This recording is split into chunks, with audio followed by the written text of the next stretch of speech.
Hello everyone, welcome to Man Manga Boy Red Manga.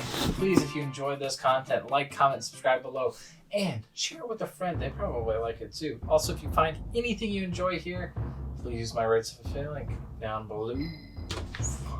Anyways, what did I read? I read the 12, obviously, but I only read 4 series, so that's kind of funny. But yeah, so we've got Haiku, Tokyo Ghoul, Star Blazers, and Smoking Parade. Let's start with Haiku. So 34, 35, 36, and 37 cover quite passably one of the most hype-ist tournament matches yet. Nikoma versus Karasuno. And I've been loving it. So this was a really cool fight. We got a lot of, what's the word for it? Character development from our main characters, such as Kuro, such as, not really Lev. Lev is a little bit. It's like, man, we're going to get some Lev development. And then we don't really. I thought that was kind of funny. But we also get it from our main man. Where is he so I can point him out? There he is. There's our man, Kenma. We also have a little bit from, I think it was this guy.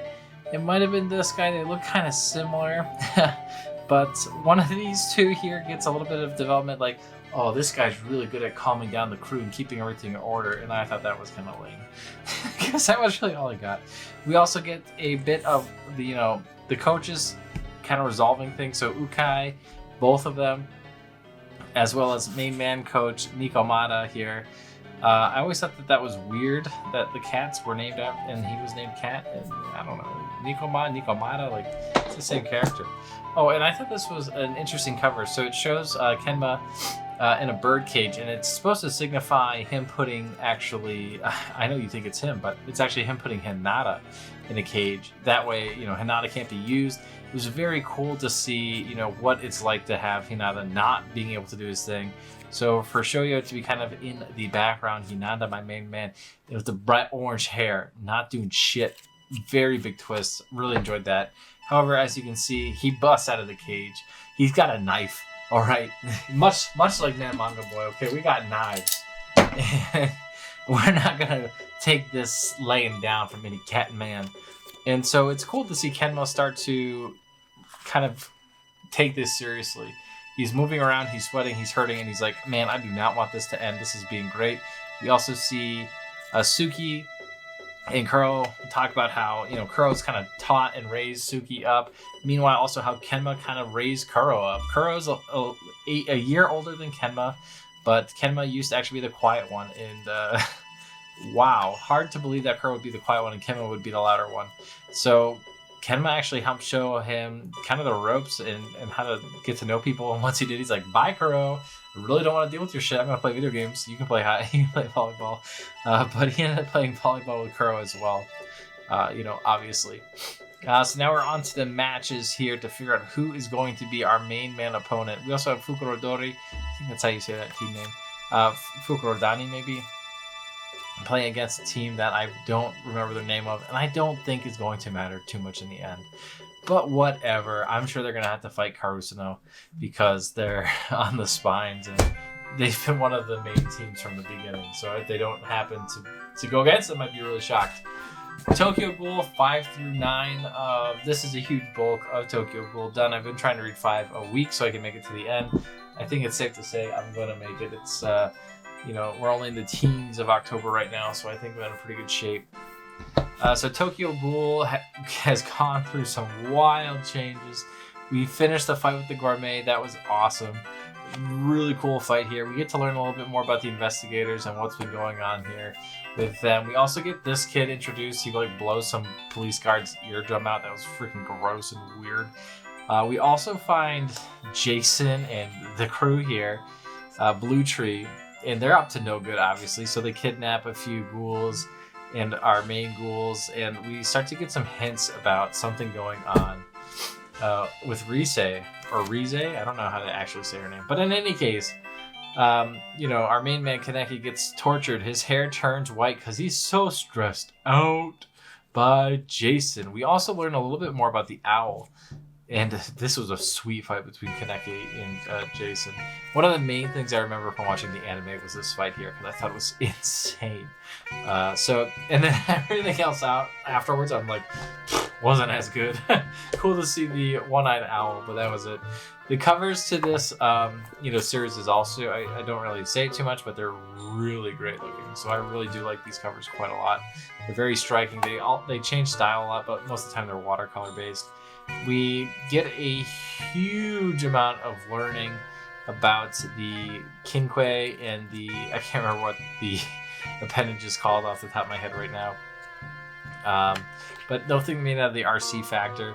We get a huge kind of dump on them and figuring out what they are, which was very interesting as well. But we also have a lot of investigation and investigator storyline going on here, as well as several hunting things going on. Kaneki's kind of really separated from the coffee house.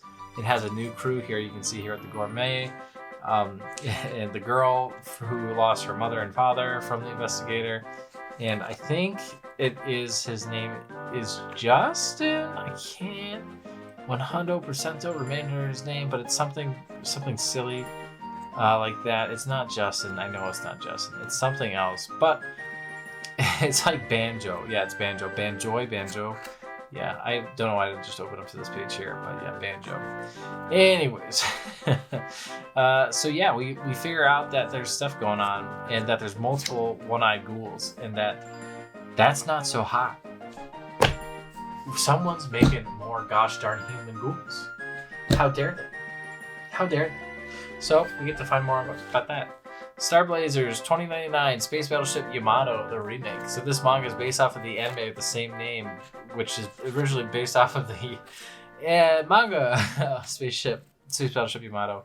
This has been actually pretty good. It really is fleshing out the ship, and the biggest downside to it is you'll notice here it says some pretty strong words here. The voyage continues to the next volume. These are Toon ones right here, so this is technically 3 and 4. There's only 8 volumes, so there should only be 2 more Toon ones. However, Dark Horse released this one in 2020, and the other ones have covers. They are not released yet. I don't know why. I hope they get released, but hard to say. I don't think Dark Horse has said anything on the matter yet. Again, I do really enjoy this adaptation of Space Battleship Yamato because we get a lot more characterization. We haven't gotten to the time skip yet about when the captain kind of gets back and the Earth is kind of saved. That kind of thing hasn't happened yet. I don't think that's going to happen at all in these 8 volumes. But that was when I thought the story started to get really good in the original. So to blow out this first part, really isn't that impressive. But I do enjoy it. I'm having a good time, a good read. It's really making me care for the crew a little bit more. Smoking Parade Volume 6. We continue with the North, and we get past This Is My Past, Hell's Gate 901. We find a little bit about her past, the leader, and we also find out about this guy here. He's like kind of like a chief scientist there. A little bit more about him as well. And we also get to see the lore just slightly here, but left arm gear, the fist is always sick. So it's kind of suspicious as to what's going on, especially with these kids. And I'm like kind of confused because these kids, like, they should not be alive. they should be dead. So, oh, also this is like the leader of the Animatori. I don't know how to really say that name, but the villain group. And so clearly something's going on. But like this kid should be dead. Like he's lost a large portion of his head. It's gone. So he really freaks me out. Smoking Parade, obviously not for the faint of heart. If you are looking at this, we find also this old man and we think that he's the Lord, but that is an interesting thing to say the least. So yeah, big twist in this volume. Big twist from Bold. Really, again, enjoy this. If you guys thought that Dead Man Wonderland was a little too tame, read it up. This'll knock your knickers off, okay? You'll like it quite a lot. I can't believe that this series didn't get as much of the popularity as Dead Man Wonderland, but it is very good, very spooky, creepy, murdery. If you're looking for some of those to read. Anyways, if you made it this far, you probably liked the video, so please like, comment, subscribe, and also let me know down below. That's what the comment, my big blurb was for, is so that you would let me know that you liked it. And what did you read this week? Anything cool, anything fun? I always like to hear what people are reading because sometimes it influences what I choose to read. Sometimes Manga Boy wants to read spooky stuff, so he's reading spooky stuff.